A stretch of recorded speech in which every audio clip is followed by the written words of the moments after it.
Hello friends, आज के video में हम देखने वाले हैं डिफरेंट टाइम कॉम्प्लेक्सिटी नोटेशंस के बारे में। तो सबसे कॉमन नोटेशन है हमारा ओ, जिसे बिगो भी बोला जाता है। ठीक है। फिर दूसरा आता है बिग थीटा, और इसे थीटा भी बोला जाता है। और तीसरा है हमारा बिग ओमेगा। ठीक है। ये तीन हमारे पास मेन नोटेशंस है टाइम कॉम्प्लेक्सिटी एनालिसिस के लिए। अब इन तीनों के बारे में एक एक करके डिटेल में जानते हैं। सबसे पहले तो मैं आपको थोड़ा शॉर्टकट बता देता हूं कि ये क्या है। ये जो बिगो नोटेशन है ये देता है आपको किसी भी फंक्शन के ग्रोथ का अपर बाउंड। ठीक है। फिर ये जो है ये आपको बोल सकते हो एग्जैक्ट देता है, दैट इज टाइटर बाउंड। और ये जो है आपको ये देता है लोअर बाउंड। इसे आप बोल सकते हो स्मॉलर देन इक्वल टू, ये हो गया आपका इक्वल टू, ये ग्रेटर देन इक्वल टू। आपको इसे मैं एक एग्जाम्पल के थ्रू समझाता हूं, रियल लाइफ एग्जाम्पल। समझ लीजिए कि आपसे आपका किसी ने एज पूछा और आपका एज है 24 ईयर्स। ठीक है। तो आप यहां पे क्या बोल सकते हो। एक आंसर ये है कि आप बोलोगे आई एम 24 ईयर्स ओल्ड। दूसरा आप ये बोल सकते हो कि मैं 24 या उससे बड़ा हूं। ठीक है। तीसरा आप ये बोल सकते हो मैं 24 या उससे कम हूं। तो ये भी आंसर सही है, ये भी सही है, ये भी सही है, लेकिन ये जो है ये प्रिसाइज है। अगर आपने किसी से उसका उम्र पूछा है तो आप कौन से आंसर में ज्यादा इंटरेस्टेड रहोगे, ये वाले में रहोगे ना। देखिए ये जो है प्रिसाइज हो गया और ये दोनों जो है ये दोनों हो गया रफ। तो ये जो है आपका ये हो गया थीटा, ये हो गया आपका ओमेगा, और ये हो गया आपका ओ। ठीक है। एक चीज तो आपको यहां से लग रहा होगा कि थीटा इज मोस्ट इंपॉर्टेंट। ठीक है। और ये जो है ये सही भी है। ठीक है। लेकिन बहुत सारे केसेज में ऐसा होता है कि हमारे लिए थीटा निकालना इज डिफिकल्ट। सो हम क्या करते हैं उसका अपर बाउंड निकाल लेते हैं। एक आपको सिंपल सा एग्जांपल देता हूं।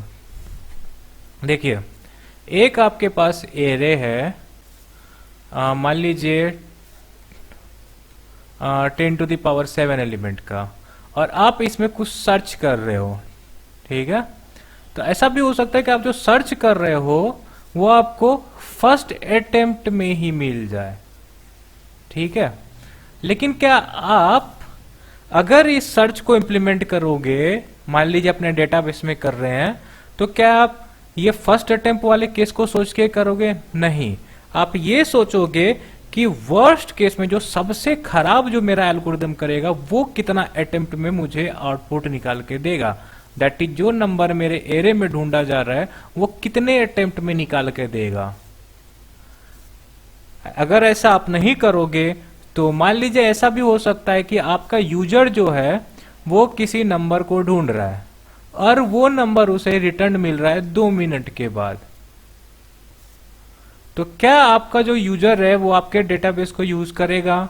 आंसर है नहीं, इतना डिले नहीं हो सकता है। ठीक है। नहीं एक्सेप्ट किया जाता है मेनली, स्पेशली सर्चिंग जैसे एल्गोरिदम के लिए। तो आप ढूंढोगे कुछ बेटर।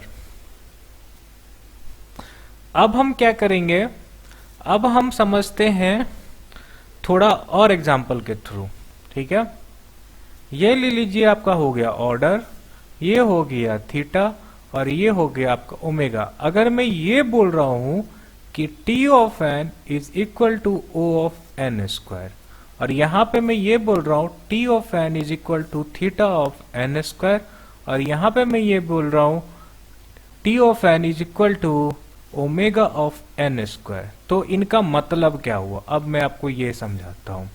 अगर मैं O ऑफ एन स्क्वायर बोल रहा हूं, इसका मतलब ये हुआ कि ये आपको ऑर्डर एन स्क्वायर से कम तो इंस्ट्रक्शन एग्जीक्यूट करेगा, लेकिन कभी भी ये ज्यादा नहीं करेगा। ठीक है, इसका मतलब एन लॉग एन भी ये कर सकता है, ये एन भी कर सकता है, ये लॉग एन भी कर सकता है, ये रूट एन भी कर सकता है, पर ये क्या नहीं कर सकता है, ये आपको एन स्क्वायर लॉग एन नहीं कर सकता, ये आपको एन क्यूब नहीं कर सकता, ये आपको 2 टू द पावर एन नहीं कर सकता, ये सब ये नहीं कर सकता है। अगर मैं बोल रहा हूं T n equal to theta of n square, इसका मतलब ये है कि ये वर्स्ट केस में एन स्क्वायर इंस्ट्रक्शन ही एग्जीक्यूट करेगा, ना इससे कम करेगा ना ज्यादा करेगा। ठीक है, जैसे इन एल्गोरिदम में ना आपको एन लॉग एन मिलेगा, ना आपको एन लॉग एन कभी मिलेगा, ना आपको एन मिलेगा, ना एन क्यूब मिलेगा, ना आपको एन फोर मिलेगा। तो ये आपका टाइटर आपको बाउंड दे रहा है, ये आपको एग्जैक्ट बता देगा कि कितना ले रहा है मेरा इंस्ट्रक्शन एग्जीक्यूट होने में। फिर ये थर्ड वाला हो गया T n is equal to omega of n square. इसका मतलब क्या हुआ कि जो आपका प्रोग्राम है वो जो है एटलीस्ट एन स्क्वायर इंस्ट्रक्शन लेगा ही लेगा। ठीक है, ये ऐसा हो सकता है कि ये एन क्यूब भी ले ले, ये एन स्क्वायर लॉग एन भी ले ले, ये एन टू दी पावर 4 भी ले ले, लेकिन कम से कम इतना तो लेगा ही लेगा। ये एन नहीं लेगा, ना ये एन लॉग एन लेगा, ना ये स्क्वायर रूट ऑफ एन लेगा। ठीक है, अब एक काम करता हूं, मैं आपको इनको थोड़ा मैथमेटिकली बताता हूं, मैथमेटिकली। ठीक है, तो मान लीजिए अगर मैं ये बोल रहा हूं, सबसे पहले बिगो का देखते हैं कि T of n is order of f of n, where f of n is a function. तो इसका मतलब क्या है, ये तभी हो सकता है जबकि if and only if there exists some constant c and n not greater than 0 for which t of n is smaller than or equal to c into f of n for all n greater than equal to n not। ठीक है, आपको ये पता नहीं समझ में आया कि नहीं, चलिए इसे एक ग्राफ के थ्रू समझ लेते हैं अच्छे से। ये समझ लीजिए, इसको आप मान लीजिए ये आपका हो गया टी ऑफ एन, और ये जो है ये आपका हो गया एफ ऑफ एन, और एफ ऑफ एन को आप अगर डबल कर दोगे तो उसका ग्राफ कुछ ऐसा होगा। ये हो गया आपका 2 ऑफ एफ ऑफ एन। तो यहां पे आप देखिए, ये जो इंटरसेक्शन पॉइंट है ये आपका हो गया एन नॉट, ये हो गया आपका सी। तो आप यहां पे क्या बोल सकते हो कि T of n is O of f of n for c equal to 2 and n greater than equal to n naught. मान लीजिए ये आपका 3 है, तो यहां पे मैं क्या लिखता, n is greater than equal to 3। इसका मतलब क्या है कि ये जो आपका एफ एन फंक्शन है, that is twice of f n function, ये n equal to n naught जिसे कि हमने 3 माना है, उसके बाद t ऑफ n से हमेशा बड़ा ही रहेगा। ठीक है, इसका मतलब ये हुआ। अब हम देखते हैं ओमेगा नोटेशन के बारे में। Second is omega notation, that is big omega। अगर मैं बोल रहा हूं कि T1 is equal to big omega of f of n, तो इसका मतलब क्या हुआ, ये तभी हो सकता है जबकि there exist a constant c and n naught such that t of n is greater than equal to c times f of n। अब मैं आपको इसे एक ग्राफ के थ्रू समझाता हूं।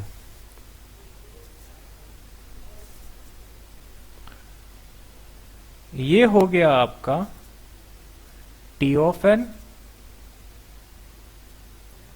ये है आपका f ऑफ n, और अगर मैं f ऑफ n को आधा कर दूं तो ये कुछ ऐसा हो जाएगा, ठीक है।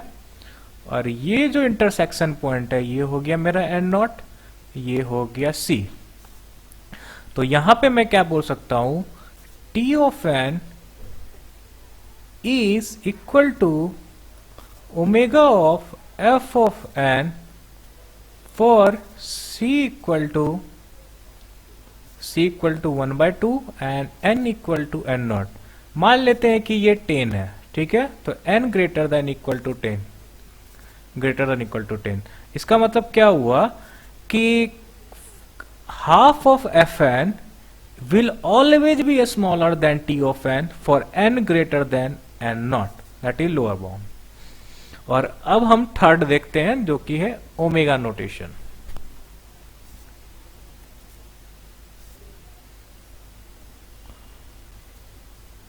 Sorry, theta notation, theta notation.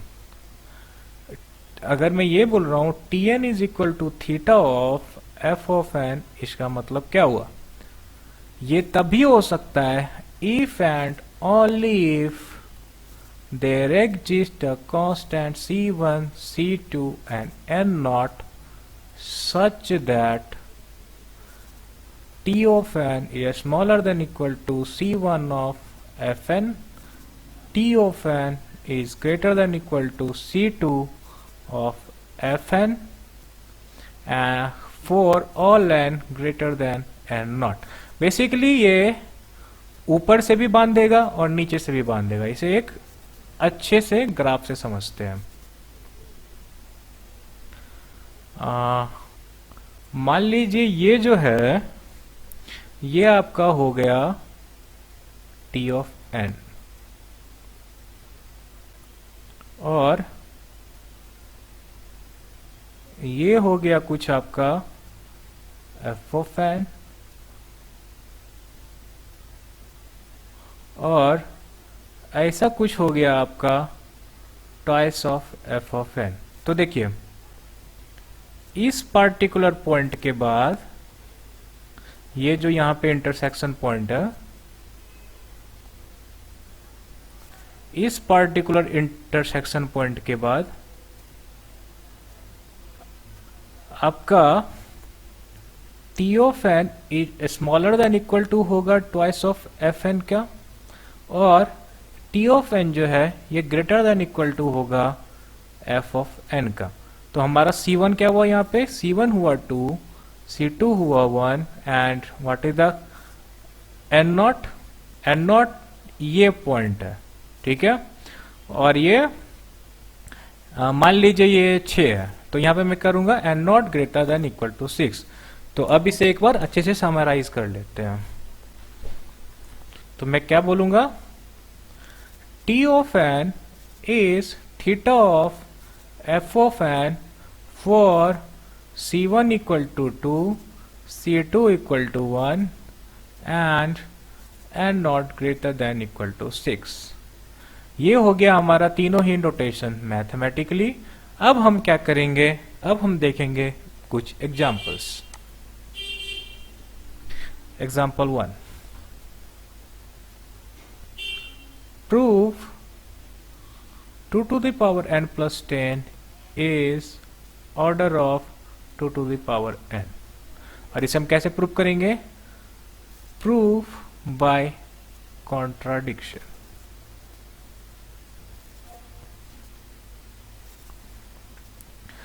मान लेते हैं कि 2 to the power n plus 10 is order of 2 to the power n, और अगर ऐसा होगा तो क्या होगा, 2 to the power 10 is smaller than equal to some constant c into 2 to the power n।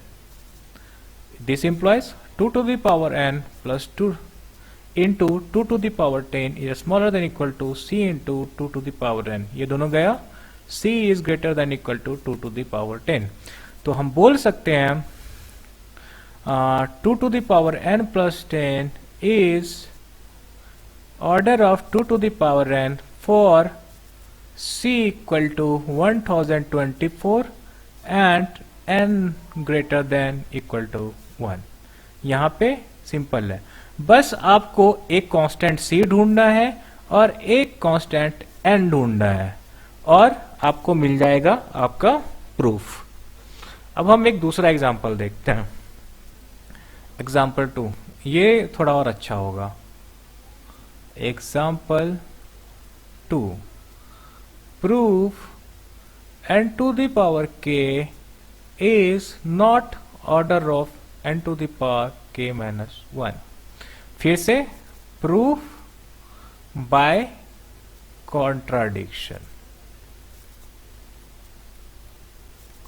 Again we are going to prove it by contradiction. तो सबसे पहले हम क्या करेंगे, एज्यूम करेंगे कि ऐसा है, और अगर ऐसा होगा तो n to the power k is smaller than equal to c times n to the power k minus 1। ऐसा होगा ना।